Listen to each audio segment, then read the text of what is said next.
a mid-century modern home. This view is fantastic. The lighting is great. You like it? Yeah, do you? This is good. I'm very happy. Excuse me, is your name Simon? Yes, sir. It is you. We went to school together. This is my wife, Robin. This is, I didn't get your name. Gordon Mosley.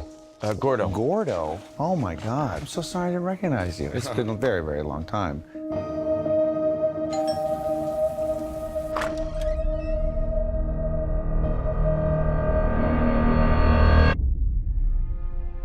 Welcome home, smiley face, Gordo. How do you think he got our address? That's an expensive bottle of wine. We should thank him. I believe that the bad things in life, they can be a gift. That guy's odd. He's a little socially awkward, but I can be like that. Gordo, hi. Hi. After high school, some people stay exactly the same. Thank you.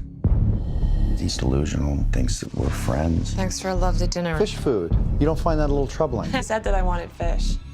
And all the visits when you're alone. They used to call him Gordo the Weirdo. I think he's nice, and he's been very generous. What you're talking about is a one-sided friendship. You're essentially being forced into a breakup. There's no easy way to say this. Don't visit us anymore. It's not over. Simon, after all these years, I was willing to let bygones be bygones. What does that mean? I do not know. But it must mean something. Hello? Bygones be bygones after all these years. What the hell was that? Gordo! What does bygones be bygones mean? It's over! Simon has a full file on him.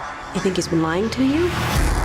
Just tell me what happened. It's 25 years ago. I have no idea who you really are. Simon says, new house. Simon says, beautiful wife. Simon says, you think you're done with the past, but the past is not done with you.